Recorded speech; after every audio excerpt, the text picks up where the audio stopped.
Saudara-saudari yang terkasih, segenap umat paroki Santo Vincentius A. Paulo Malang, berkah dalem, semoga Anda semua selalu dalam keadaan baik, sehat, dan damai sejahtera. Saudara-saudara yang terkasih, dalam rangka merayakan Hari Raya Pelindung Paroki Santo Vincentius A. Paulo, kita akan mempersiapkan diri dengan mengadakan Triduum, yaitu 3 hari untuk berdoa dan merenung agar kita dapat melaksanakan perayaan Hari Pelindung Paroki dengan baik. Kita akan mengadakan Triduum dengan struktur seperti ini. 1. Ada renungan, lalu ada teks kitab sucinya, nanti Anda bisa membacanya sendiri, dan kemudian ada pertanyaan-pertanyaan untuk direfleksikan, dan yang ketiga, doa Triduum Santo Vincentius. Kita akan mendalami 3 hari Triduum dengan 3 tema yang masing-masing akan diberikan oleh imam. Tema yang pertama tentang pertobatan, tema yang kedua tentang keutamaan Vincentian, keutamaan Vincentius yang perlu kita teladani sebagai umat paroki, di mana Vincentius menjadi pelindungnya. Dan yang ketiga adalah semangat untuk melayani sesama, semangat untuk penyelamatan jiwa-jiwa. Saudara-saudara yang terkasih, dalam masa pandemi ini, kita tidak bisa melaksanakan Triduum ini seperti biasa. Maka Triduum ini akan dilakukan dengan 3 cara. Yang pertama, dengan video rekaman ini. Yang kedua, dengan PDF, jadi semua bahan dari Triduum ini akan di-PDF-kan dan akan disebarkan kepada umat-umat paroki ini. Dan yang ketiga, dengan cara flyer, yaitu kita akan mencetak semua bahan ini, tidak panjang dan tidak banyak, hanya 2 atau 3 halaman. Dan nanti umat yang kesulitan untuk mengakses video maupun PDF bisa mengikuti Triduum ini dengan membaca, merenungkan, dan mendoakan apa yang ada di dalam flyer. Saya sangat berharap agar Triduum ini bisa dilaksanakan dengan baik, walaupun dalam situasi agak sulit, lebih-lebih situasi pandemi ini. Dan semoga Triduum ini membantu dan mengantarkan kita kepada perayaan Hari Raya Pelindung Paroki kita Santo Vincentius A. Paulo. Semoga Tuhan melimpahkan rahmat dan kasih karunia kepada Anda semua, sehingga bisa menjalankan Triduum ini dengan baik. Saya lanjutkan dengan tema yang pertama, yaitu pertobatan. Saudara-saudara terkasih, siapakah orang suci itu? Siapakah seorang santo atau seorang santa itu? Seorang suci atau seorang santo, seorang santa, sesungguhnya adalah orang berdosa yang bertobat. Orang berdosa yang bertobat. Maka yang penting di situ adalah pertobatannya. Kalau orang tidak bertobat, maka juga tidak akan pernah menjadi seorang suci, seorang santo atau seorang santa. Memang santo santa itu tidak semuanya didaftar atau ditulis dalam daftar orang-orang suci. masih banyak lagi mereka yang tidak didaftar, yang tidak dikenal di dalam daftar orang suci itu. Sementara itu, panggilan kepada kesucian atau menjadi suci adalah panggilan sebagai murid-murid Kristus. Kita semua dipanggil untuk menjadi suci, untuk menjadi kudus.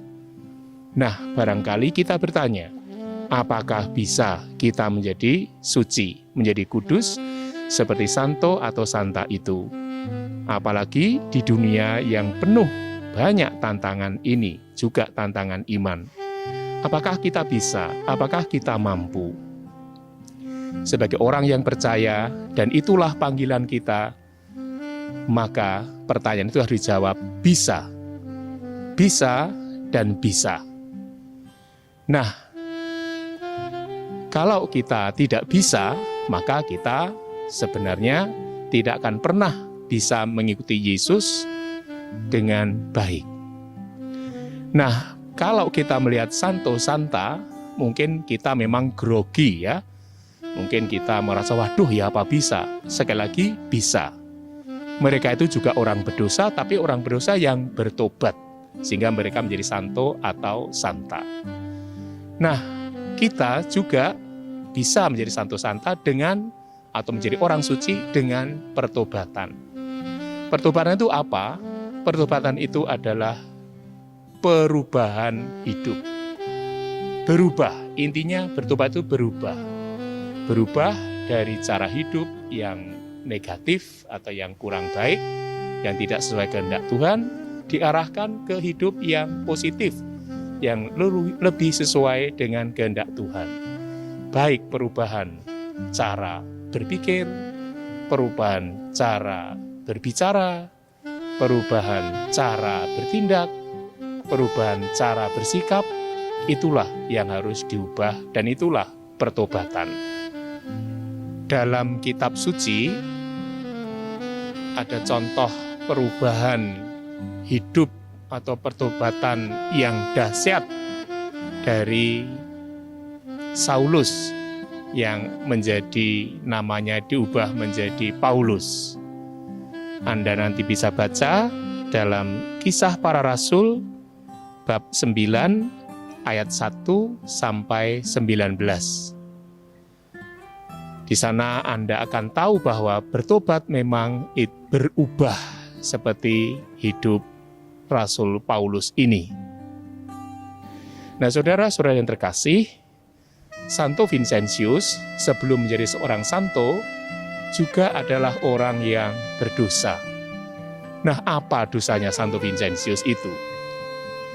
Dosanya Santo Vincentius, kalau boleh disebut demikian, adalah bahwa ia hidup dengan memperhatikan kebutuhan dan kepentingan dirinya saja dan keluarganya. Jadi Vincentius orientasi atau arah hidupnya untuk memperbaiki situasi sosial ekonomi, status sosial ekonomi dirinya dan keluarganya. Dan ia menjadi imam. Jadi menjadi imam untuk memperbaiki status sosial dirinya dan keluarganya. Tentu ini bukan motivasi menjadi imam yang baik dan yang benar. Nah, dalam proses kehidupan selanjutnya, Vincentius itu berubah atau bertobat. Dia ditabiskan masih terlalu muda, usia 19 atau 20 tahun. Dan sebenarnya itu melanggar ketentuan gereja. Memang pada waktu itu peraturan itu belum sungguh-sungguh ditegakkan, dilaksanakan. Nah, Vincentius dalam perjalanannya sebagai imam, dia banyak mengalami kegagalan-kegagalan dalam hidupnya. Entah dalam karirnya, atau dalam rangka memperbaiki status atau situasi keluarganya secara ekonomi tadi. Dia banyak mengalami kegagalan. Tetapi kegagalan-kegagalan itu bagi Vincentius adalah jalan menuju ke pertobatan. Atau lebih tepat barangkali Allah menggunakan kegagalan-kegagalan Vincentius itu dan mengarahkannya kepada perubahan atau pertobatan. Nah, demikianlah Vincentius mengalami suatu peristiwa, yakni ia mengalami malam gelap, boleh dikatakan demikian, kegelapan rohani. Dan dia dalam situasi ini menyerahkan hidupnya kepada Tuhan dengan mengucapkan suatu niat yang lebih kurang bunyinya begini: Tuhan, kalau Engkau membebaskan saya dari malam gelap, malam cobaan, malam iman yang gelap ini, saya akan mempersembahkan seluruh hidup saya bagi orang miskin. Nah, saudara-saudara yang terkasih, kata-kata ini yang memotivasi Vincentius pada akhirnya sungguh-sungguh mengarahkan, mengubah hidupnya untuk melayani orang miskin. Nah, jadi inilah pertobatan Vincentius, yaitu apa? Suatu perubahan cara hidup, perubahan cara pikir, perubahan sikap, perubahan tindakan, yang dari memperhatikan diri sendiri dan keluarganya kepada suatu hidup yang diarahkan kepada Tuhan dengan melayani, mengabdi sesamanya, lebih-lebih mereka yang miskin. Nah, saudara-saudara yang terkasih umat paroki Langsep, apakah kita bisa bertobat? Bisa, sekali lagi. Kita bisa melihat hidup kita, bagian-bagian hidup kita, mana yang mau kita ubah. Mungkin kita ini selama ini ngomongnya kasar, misalnya kepada istri atau kepada suami, kepada anak atau kepada sama, kasar. Nah, kita bisa berubah dengan berusaha untuk mengubah cara berbicara kita. Mungkin pikiran kita selama ini bahwa yang penting di dunia ini adalah uang atau materi, atau jabatan atau kedudukan. Nah, maka hal ini bisa kita ubah bahwa segalanya itu tanpa Tuhan akan sia-sia. Toh kita datang ke dunia ini tidak membawa apa-apa, dan kita akan kembali kepada Allah mau bawa apa? Apakah membawa uang kita atau jabatan kita? Tentu tidak. Nah, dengan kata lain, kita punya kesempatan, punya waktu untuk berubah, yaitu bertobat. Saudara-saudara yang terkasih, tanpa pertobatan itu, sekali lagi, kita tidak akan pernah menjadi suci, atau kita tidak akan pernah mengikuti Yesus dengan baik seperti yang dikehendakinya. Nah, sekarang marilah kita merenungkan pertanyaan-pertanyaan yang akan membantu kita untuk mendalami tema pertobatan ini.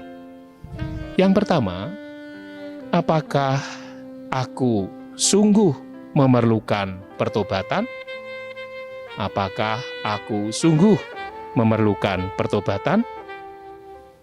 Yang kedua, bagaimana atau bagian mana dalam hidupku yang memerlukan perubahan atau memerlukan pertobatan? Yang ketiga, apa yang harus kulakukan saat aku memerlukan Tuhan untuk pertobatanku?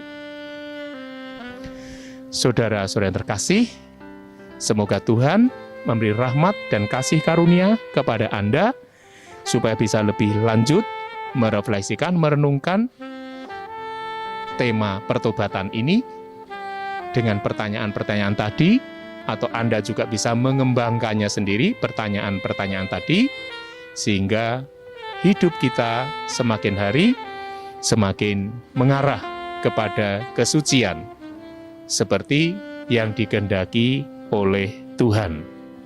Perubahan itu nanti tentu akan menjadi sangat berguna bagi pertumbuhan perkembangan paroki kita tercinta ini.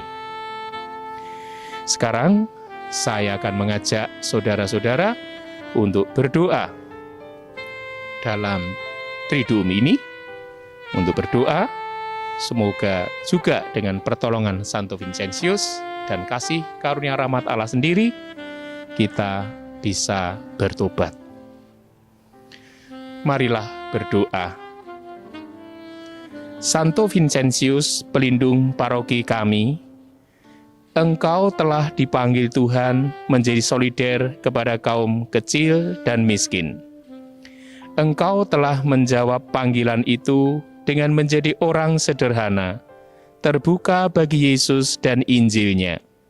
Terbuka kepada kaum kecil dan miskin, Engkau telah menjawab panggilan itu dengan menjadi berbelas kasihan seperti Yesus, tergerak oleh penderitaan sesama, dan siap sedia melayani serta memperhatikan martabat orang yang dilayani. Berkat rahmat Tuhan, engkau dapat mengikuti Yesus dan menjadi hamba seperti Dia. Berkat rahmat Tuhan, engkau telah menemukan Kristus dalam diri kaum kecil dan miskin, dan dalam diri orang yang menderita, sehingga mereka menjadi guru dan pembimbingmu. Berkat rahmat Tuhan, engkau dapat menampakkan Kristus yang hidup dalam dirimu. Ajarilah kami mencintai mereka yang miskin dan menderita, dengan menyingsingkan lengan baju sampai bercucuran keringat di wajah kami. Ajarilah kami untuk menjadi rendah hati, sederhana, dan penuh cinta kasih. Di tengah pandemi corona yang mendera dunia saat ini, bebaskanlah kami dari rasa puas diri dan egois. Berkatilah usaha pertobatan kami, dan dalam menghayati keutamaan, kesederhanaan, kerendahan hati, kelemah lembutan, menyangkal diri, dan mencintai sesama, sehingga kami mampu mewartakan kasih-Mu. Buatlah kami mengingat bahwa kami semua kelak akan diadili berdasarkan cinta kasih kami. Demi Yesus Kristus, Tuhan kami. Amin. Santo Yosef, doakanlah kami. Santo Vincentius, doakanlah kami. Marilah sekarang kita mohon berkat Tuhan. Tuhan sertamu dan sertamu juga. Semoga saudara-saudari sekalian dan seluruh keluarga dimanapun Anda berada, usaha hidup, pekerjaan, sekolah, dan belajar selalu dilindungi dan diberkati oleh Allah yang Maha Kuasa, Bapa dan Putra dan Roh Kudus. Amin.